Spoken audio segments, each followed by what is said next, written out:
आज की दास्तां है एक ऐसी खूबसूरत अदाकारा की जो भारतीय सिनेमा के इतिहास में एक शहीद अदाकारा कहलाई। इनकी लाजवाब अदाकारी को आज भी दर्शक याद किया करते हैं, पर आखिर इस खूबसूरत अदाकारा ने ऐसा क्या कर दिया कि अपने खुद के ही देश में अपनी ही सरकार ने इनको दिल दहला देने वाली सजा दी।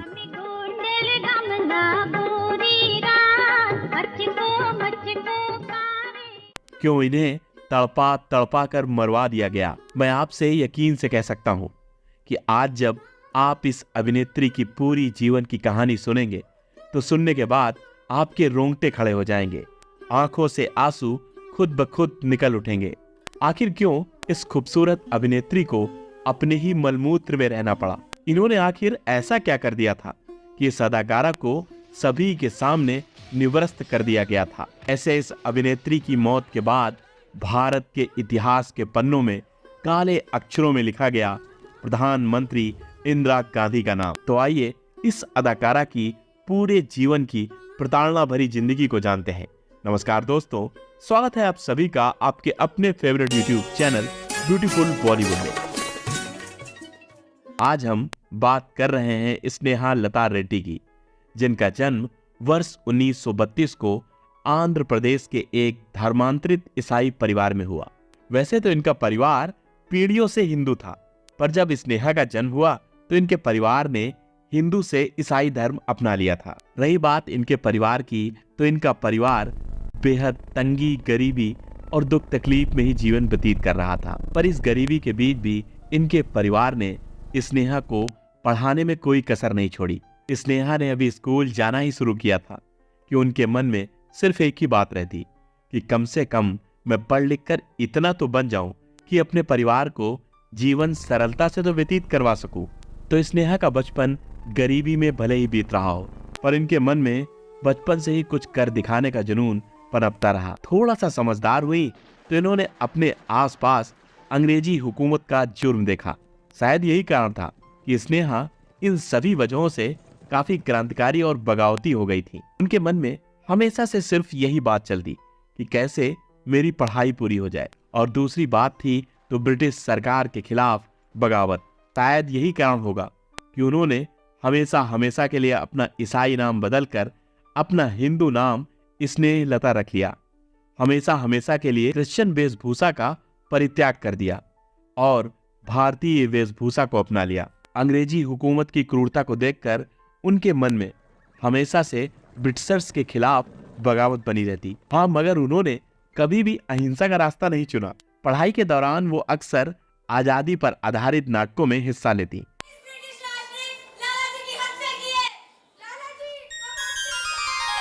जय द्वारिकाधीश। जैसे भी हो, लोगों को आजादी के अधिकार के प्रति जागरूक किया जाए।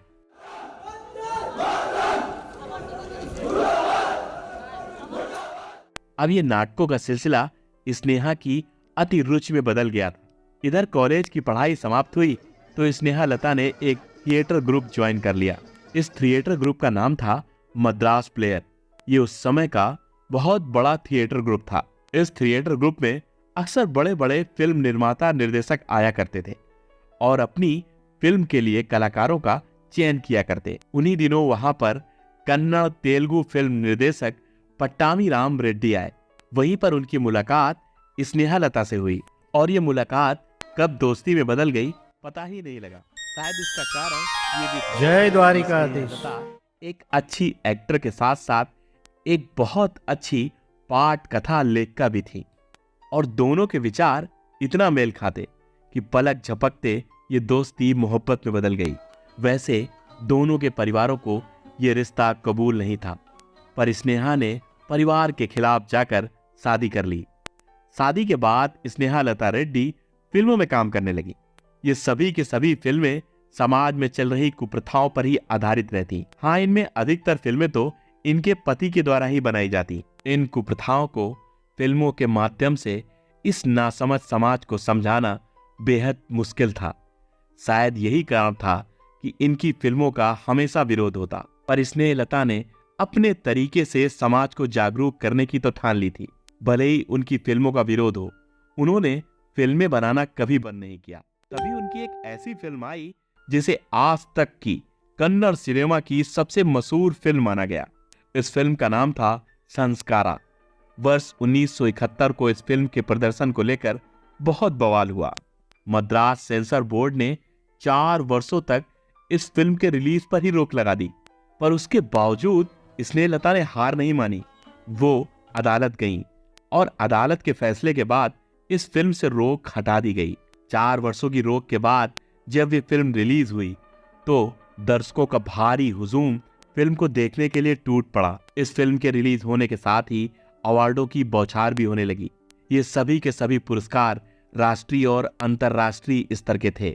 हाँ, अब स्नेहलता रेड्डी को एक राष्ट्रीय अदाकारा के रूप में जाना जाने लगा था। फिल्म की सफलता के बाद स्नेहलता ने मद्रास और बेंगलोर में थिएटर की स्थापना की। इन थिएटर के माध्यम से स्नेहलता ने समाज में चल रही कुप्रथाओं को हमेशा उजागर कर दी। इन्हीं सब के चलते स्नेहलता की इमेज पूरे भारतवर्ष में एक अदाकारा के साथ साथ एक सामाजिक कार्यकर्ता की भी हो रही थी। अब स्नेहलता का नाम राजनीति के बड़े बड़े गलियारों में गूंज रहा था।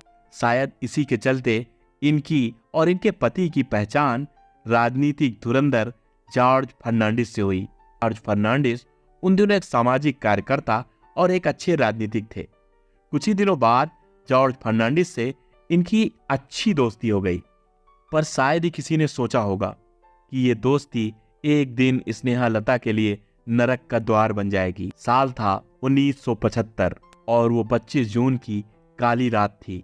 शायद भारत देश के इतिहास की इस काली तारीख से ही इनके जीवन में घोर अंधेरा आने वाला था, जिसके बारे में किसी ने सोचा भी नहीं था। इस दिन भारत की पूर्व प्रधानमंत्री जय द्वारिकाधीश ने पूरे देश को रेडियो पर संबोधित किया। देश में आपातकाल लगाने की घोषणा कर दी। भाइयों और बहनों, राष्ट्रपति जी ने आपातकाल की घोषणा की है। अब आपातकाल लगने के बाद नागरिकों पर देश के खिलाफ बोलने पर पाबंदी लग गई थी। राजनीति से जुड़े छोटे बड़े सभी नेताओं और अभिनेताओं को जबरन जेल में पकड़ पकड़ के डाला जा रहा था और उन्हीं नेताओं में एक नाम था जॉर्ज फर्नांडिस। इंदिरा गांधी के लिए यह नाम नकेल बन गया था। किसी भी हाल में उन्होंने आदेश दे दिए थे कि जॉर्ज फर्नांडिस को पकड़ कर लाना ही लाना है। दरअसल जॉर्ज फर्नांडिस को बंदी बनाया जाना इसलिए भी आवश्यक था कि आपातकाल के पहले रेलवे कर्मचारियों की बेहतर सुविधाओं को लेकर जॉर्ज फर्नांडिस हड़ताल कर चुके थे और यह हड़ताल दुनिया की सबसे बड़ी हड़ताल थी।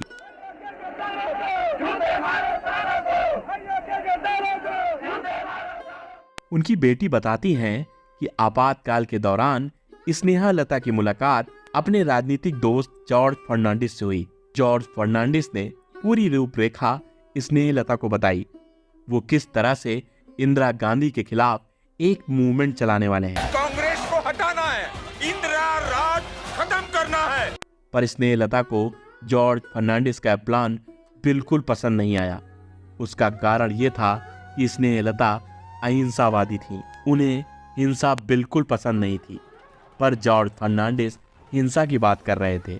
शायद इसीलिए स्नेहलता रेड्डी ने अपने आप को जॉर्ज फर्नांडिस से बिल्कुल अलग कर लिया। इधर इंदिरा गांधी फर्नांडिस को पकड़ना चाह रही थी। स्नेहलता रेड्डी और जॉर्ज फर्नांडिस की दोस्ती की खबर सरकार तक पहुंच गई थी। इंदिरा गांधी ने जॉर्ज फर्नांडिस को पकड़ने के लिए शिकंजा कसा और अंततः उन्होंने जॉर्ज की दोस्त स्नेहलता को पकड़ा। तो 27 अप्रैल 1976 की वो रात जब स्नेहलता और उनके पति किसी काम के सिलसिले में बेंगलोर के लिए रवाना हुए। शायद ये वो समय था जब स्नेहलता के जीवन में बुरे वक्त ने दरवाजा खटखटा दिया था। दरअसल इधर ये दोनों एक साथ मद्रास पहुंचे और उधर बेंगलोर में इनके घर पुलिस पहुंच गई।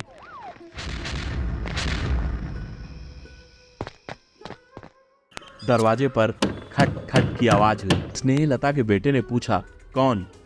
बाहर से आवाज आई, टेलीग्राम है सर। इधर दरवाजा खुला और पुलिस के कर्मचारियों ने भूखे भेड़िए की तरह अंदर घुसकर पूरे घर को तितर बितर कर दिया। घर वालों को उस रात पूछताछ के नाम पर खूब टॉर्चर किया गया। सब चेक किए सर, कुछ नहीं मिला। कुछ नहीं सर। सर आपको जब सुबह स्नेहालता रेड्डी घर पहुंची तो पुलिस ने उनके घर से थोड़ी दूर पर ही उन्हें रोक लिया और हिरासत में ले लिया। स्नेहालता अभी घर नहीं पहुंच पाई थी। उनसे कहा गया थोड़ी सी पूछताछ करनी है, आप थोड़ी देर के लिए थाने चली चलिए। पति से कहा गया आप घर जाइए, हम अभी खुद ब खुद इन्हें घर छोड़ जाएंगे। उसके बाद स्नेहालता रेड्डी को कार्टर हाउस ले जाया गया। उस रात स्नेहालता वापस नहीं आई और इसी तरह 3 रातें गुजर गईं। पति और परिवार को कुछ भी नहीं पता था कि आखिर स्नेहालता रेड्डी के साथ क्या हो रहा है। बड़ी कसमकस के बीच उनके पति को 3 दिन बाद ये पता लगा कि उनकी पत्नी को बड़ोदरा डायनामाइट केस में मुख्य दोषी बनाया गया है। कहा गया कि स्नेहालता रेड्डी संसद भवन और कुछ सरकारी मंत्रालयों को बम से उड़ाने की योजना बना रही हैं। इसके साथ ही स्नेहालता रेड्डी पर मीसा एक्ट भी लगाया गया।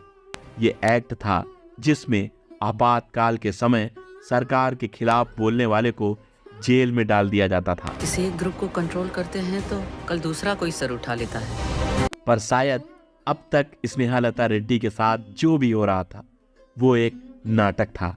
असल बात शायद ये थी कि उस समय इंदिरा जी स्नेहलता को डरा धमकाकर जॉर्ज फर्नांडिस का पता निकलवाना चाह रही थी। पर स्नेहालता कुछ जानती हो तो बताएं। अब इंदिरा गांधी ने उन्हें बेंगलोर सेंट्रल जेल भेज दिया। स्नेहालता रेड्डी को अन्य कैदियों से अलग रखा गया। ये काल कोठरी थी।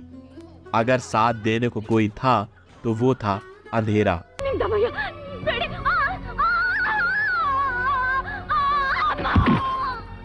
ये इतनी छोटी जगह थी कि एक व्यक्ति पूरी तरीके से लेट भी नहीं सकता। हमारे और आपके लिए कल्पना कर पाना भी कठिन है।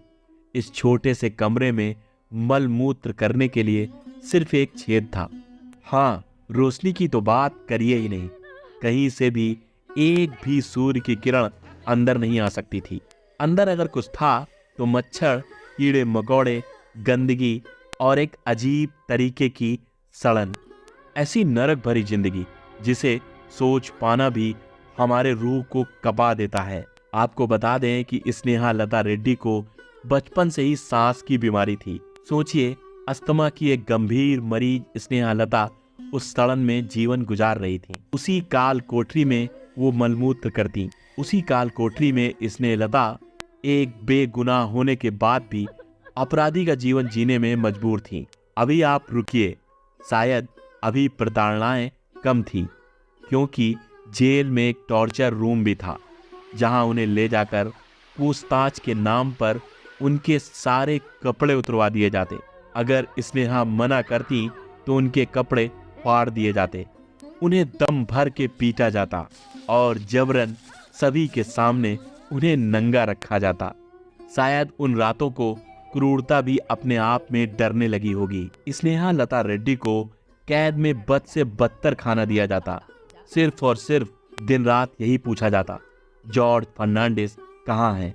और रोती बिलखती स्नेहालता रेड्डी सिर्फ यही कहती, मैं सच कह रही हूँ, मुझे कुछ भी नहीं पता। पर शायद ये सजा उनकी दोस्ती का मुआवजा थी।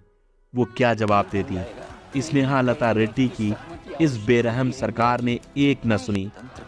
ऐसे गला घुटेगा, हर आवाज जो उसके खिलाफ उठेगी कुचल दी जाएगी। ऐसी ऐसी रोज यातनाएं दी जिनका अंत सिर्फ मौत हो सकता था। आपको बता दें कि इस जेल में उस जमाने के जाने माने नेता लाल कृष्ण आडवाणी और अटल बिहारी वाजपेयी भी कैद थे। ये सब अक्सर रात में एक महिला के चीखने की आवाज सुनते। ये आवाजें इतनी ज्यादा यातनाओं वाली थीं कि ये सब सुनकर उनके माथे पर भी भय के मारे बल पड़ जाया करते थे।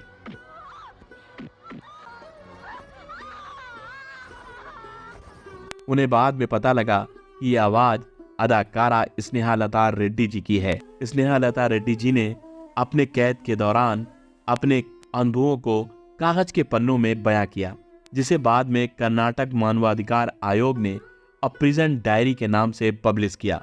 उसमें लिखा था, ये वो जगह है जहां एक इंसान भी पर्याप्त से नहीं रह सकता। इतना जुल्म और यातना सहन करके स्नेहलता मानसिक और शारीरिक रूप से कमजोर पड़ चुकी थी और ये कमजोरी अस्थमा की वजह से 4 गुना तकलीफ दे रही थी। शायद वो मौत की गुहार लगा रही थी। कौन सा ऐसा दिन हो कि उन्हें मौत आ जाए। बीमार स्नेहलता को निर्दयी जेल के अधिकारी स्वास्थ्य संबंधी कोई भी सुविधा नहीं मुहैया कराते। इधर इनका पूरा परिवार इस बात के लिए व्याकुल था कि कब तक स्नेहलता को जेल में रखेंगे। आखिर कौन सा ऐसा दिन होगा जब वो घर आएंगी। कोई कुछ भी नहीं कह पा रहा था। एक दूसरे को तसल्ली देते देते 8 महीने बीत गए थे। तभी एक दिन एक अनजान फोन आया। इस फोन को उनकी बेटी नंदा रेड्डी ने उठाया। अगली आवाज उनकी माँ स्नेहलता की थी। किसको दोष दोगे?